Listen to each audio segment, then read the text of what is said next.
guys, it's Marvelous Books here, also known as Gracie, and I'm going to be doing Day 7's video challenge for BookTubeAthon. Today's challenge is to tell a story about a book that influenced your reading or just books that mean something to you. I'm going to be telling almost my reading experience in just within a few minutes from when I was really little till now, using some of the very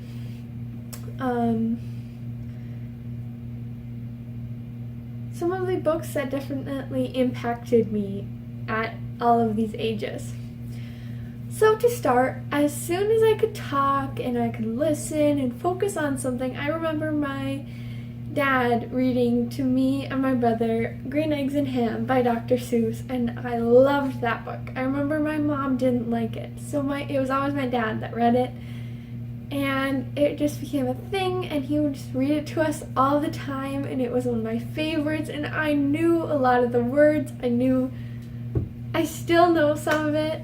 When I got a bit older, maybe around 4 or 5, my mom, and mostly my mom, would read to me chapter books that I'm not even sure if I understood, but I remember she would read me these big chapter books, a couple chapters each night before I went to bed. I remember one book, and it was called The Witches by Roald Dahl, and I absolutely loved it. It was one of the books that I actually was super duper into, and I remember how it goes to this day, and I remember watching the movie, and it really influenced me to want to learn how to read myself.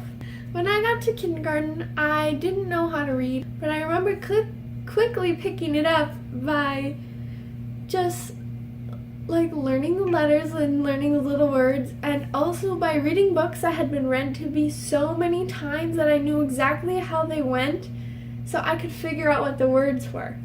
I remember in kindergarten during reading time, I would sit there with the book that once I had finally learned how to actually read, I would sit there with the book on the floor, on the carpet, and I would read, but I like to whisper the words out loud. I could not read in my head very well.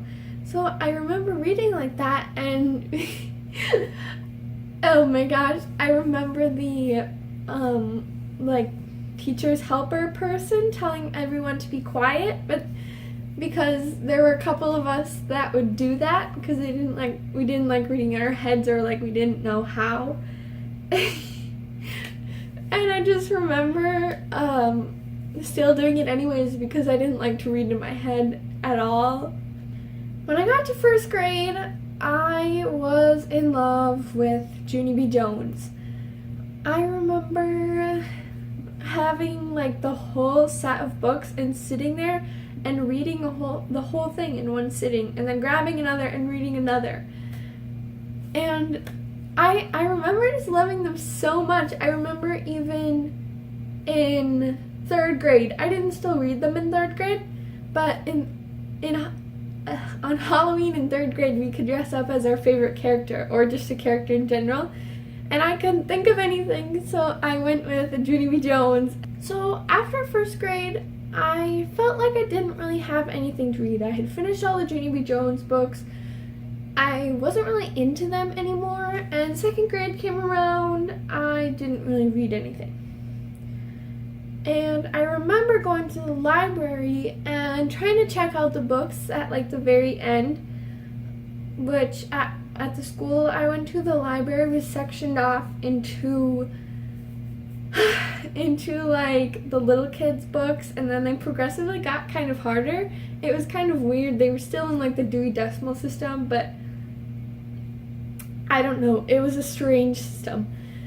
And so I remember going to the end because we could look there, and I grabbed a book because I remember it was really pretty. I don't remember the book it was, but I just remember that it was super pretty. It was probably around 300 pages.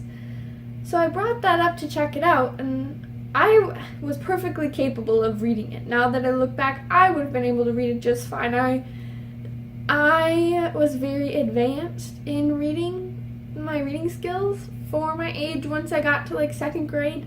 So I brought it up there and they told me I couldn't get it because it was for the older kids, and I remember being so sad, and I didn't even want to read like anything, because if I wasn't allowed to read the older kid books but I didn't like the younger kid books, what was I supposed to read? There was nothing in the middle.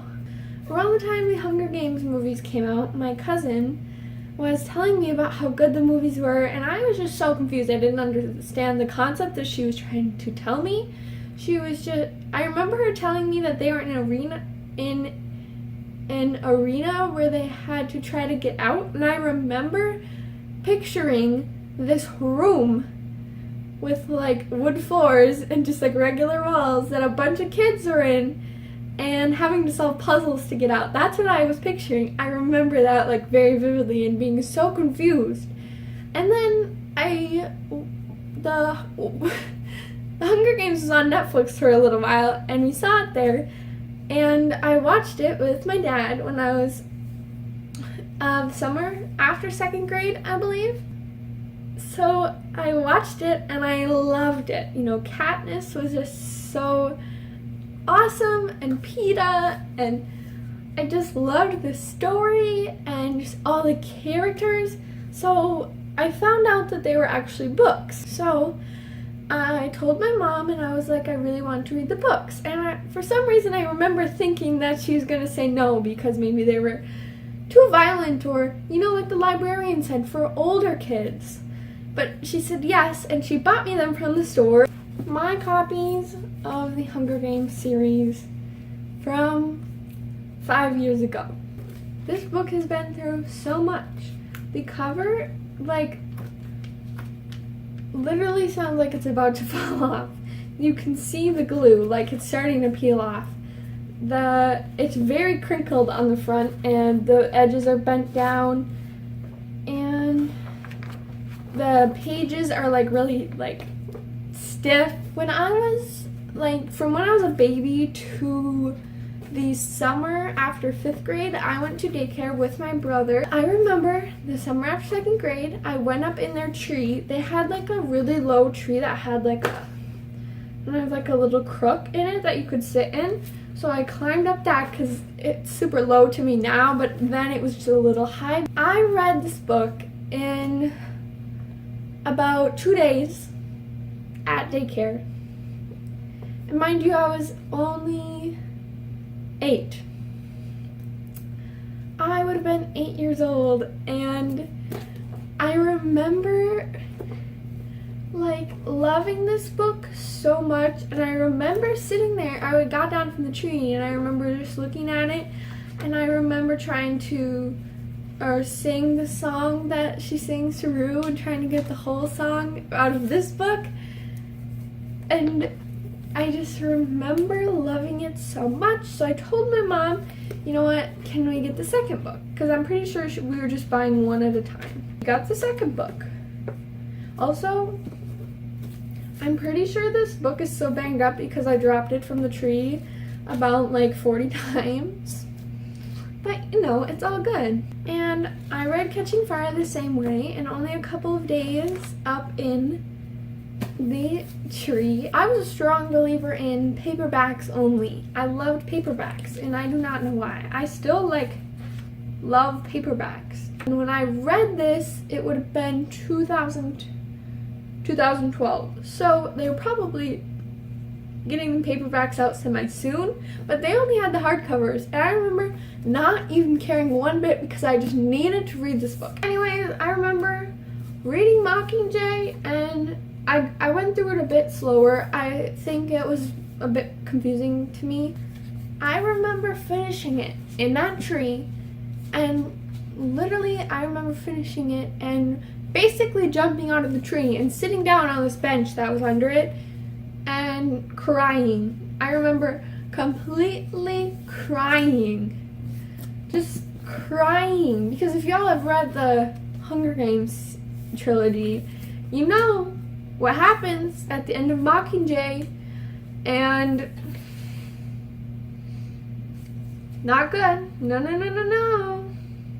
And then the song is in the epilogue. The whole song that she sings to Rue. And I remember trying to figure out what the tune was, because I only knew like the very beginning of the tune from the first movie, and I was trying to figure it out, and I was like singing it, and it was kind of working.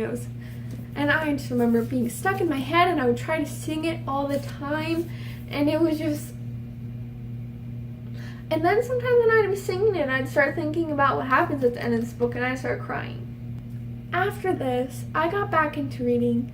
I learned that the librarians couldn't tell me what to do, and that I would just get my own books from home and not check out anything at the library because they made me mad. And I would buy my own books, and in the summer I would go to the public library if we had time, and I began to read again. And then in 3rd grade I found the Harry Potter series. Without the Hunger Games, I do not think that I would be the reader that I am today. The Hunger Games really got me like loving reading. I fell in love with reading when I read the Hunger Games. Without these, I would not be the same. I would not be in this position here today. I don't think I would not be sitting here making a video about books because I love them so much. That is my story about how the Hunger Games trilogy affected little 8-year-old me. So I am just going to leave it at that. You guys, I did it! I finished awesome challenges. I just finished Harry Potter, and it is 7:30 now, but it was about 7:15. So I finished all 7 challenges with almost 5 hours left, and I'm so happy with myself. So I'm gonna do a bit of a wrap up and go through each day and say what I accomplished each day, because I feel like that's necessary. Day 1. I read 110 pages, listened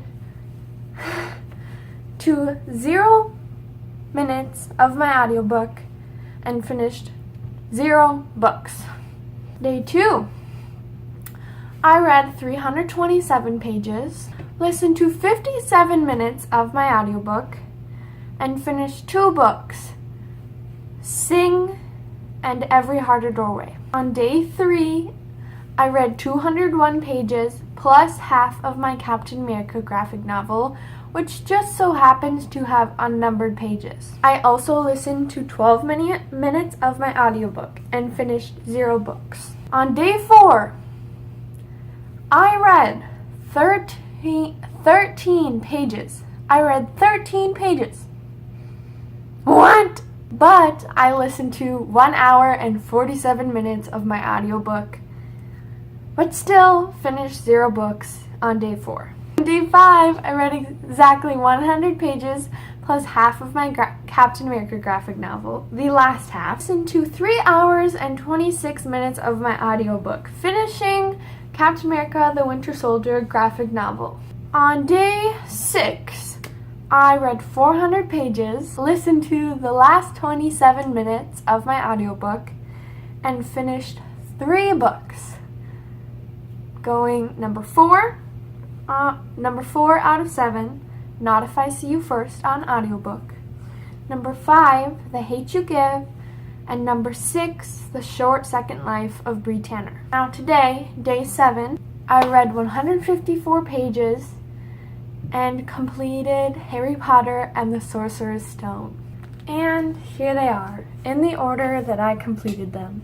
Sing by Vivi Green, Every Heart a Doorway by Shannon McGuire, Captain America the Winter Soldier by Ed Brubaker, The Hate You Give by Angie Thomas, The Short Second Life of Bree Tanner by Stephanie Meyer, and Harry Potter and the Sorcerer's Stone by J.K. Rowling, I don't know, okay? I'm so happy with myself. I can't even get over it right now, but I think I'm going to end this here. I don't know what else to say. This week has just been so amazing. I got so many books done. I can add to my yearly list of books for how many I've read. And I'm just so happy with the results, and I just had so much fun. So yeah, that's it. And goodbye.